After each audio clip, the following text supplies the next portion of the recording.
Bismillahirrahmanirrahim. Assalamualaikum warahmatullahi wabarakatuh. Sahabat yang beriman, syafaat yang diperoleh seorang muslim akan menjadi saksi amalan kebaikan baginya saat di hari kiamat kelak. Banyak orang yang beranggapan bahwasannya untuk mendapatkan syafaat dari Rasulullah adalah dengan berziarah ke makam beliau. Padahal yang demikian ini tidak pernah diajarkan oleh Rasulullah sendiri.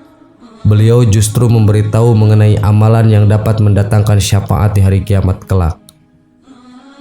Lantas, amalan apa sajakah yang dimaksud? Berikut informasi selengkapnya.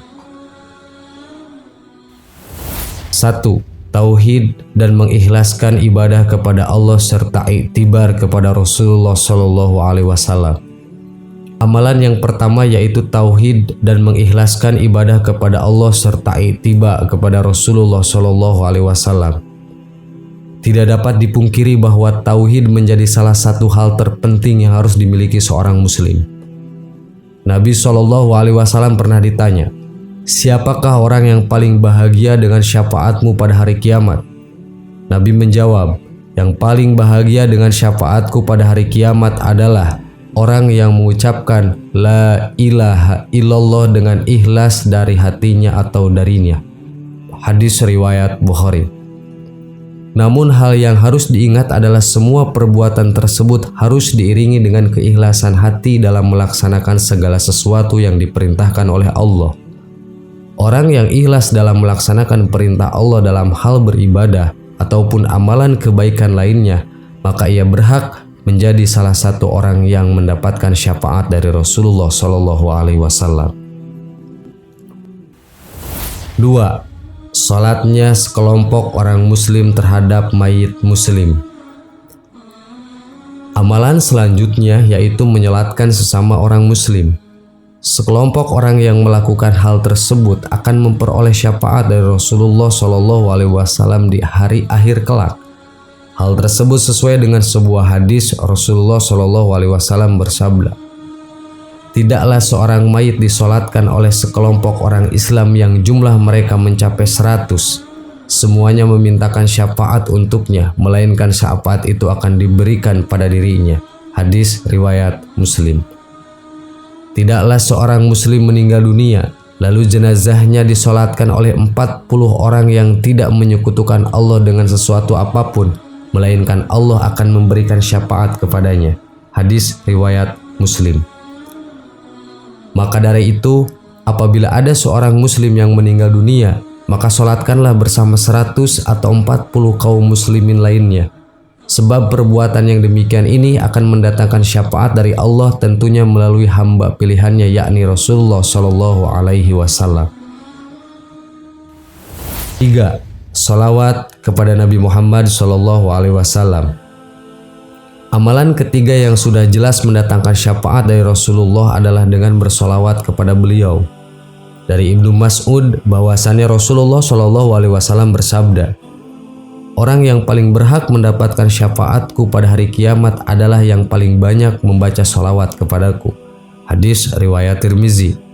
Barang siapa yang bersolawat kepadaku di pagi hari 10 kali dan di sore hari 10 kali, maka dia akan mendapatkan syafaatku pada hari kiamat. Hadis riwayat At-Tabarani. Maka berbahagialah orang-orang yang senantiasa bersolawat kepada Rasulullah sesuai dengan tuntunan yang telah diajarkan. 4. Puasa, baik puasa wajib maupun puasa sunnah. Selain bersolawat kepada Rasulullah, ternyata menjalankan puasa wajib ataupun sunnah menjadi salah satu jalan untuk mendapatkan syafaat dari Rasulullah di akhirat kelak. Rasulullah SAW bersabda, "Puasa dan Al-Quran akan memberi syafaat kepada seorang hamba pada hari kiamat kelak. Puasa akan berkata, 'Wahai Robku, aku telah menahannya dari makan pada siang hari dan nafsu syahwat. Karenanya perkenankan aku untuk memberikan syafaat kepadanya.' Sedangkan Al-Quran berkata, 'Aku telah melarangnya dari tidur pada malam hari. Karenanya perkenankan aku untuk memberi syafaat kepadanya.' Maka keduanya pun memberi syafaat." Hadis riwayat Ahmad.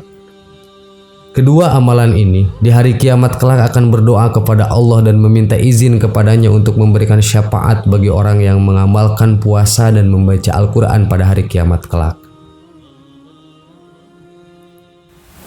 5. Senantiasa berdoa setelah azan. Rasulullah SAW tidak menganggap sepele suatu amalan kebaikan. Bahkan orang yang berdoa setelah azan akan mendapatkan syafaat di akhirat kelak dari beliau. Rasulullah SAW bersabda, "Barang siapa yang membaca ketika mendengar azan, Ya Allah, Rob pemilik panggilan yang sempurna ini dan sholat wajib yang didirikan, berilah al-wasilah derajat di surga dari keutamaan kepada Muhammad dan bangkitkanlah beliau sehingga bisa menempati makom terpuji yang engkau janjikan, maka dia berhak mendapat syafaatku pada hari kiamat." Hadis riwayat Bukhari. 6. Memperbanyak sujud.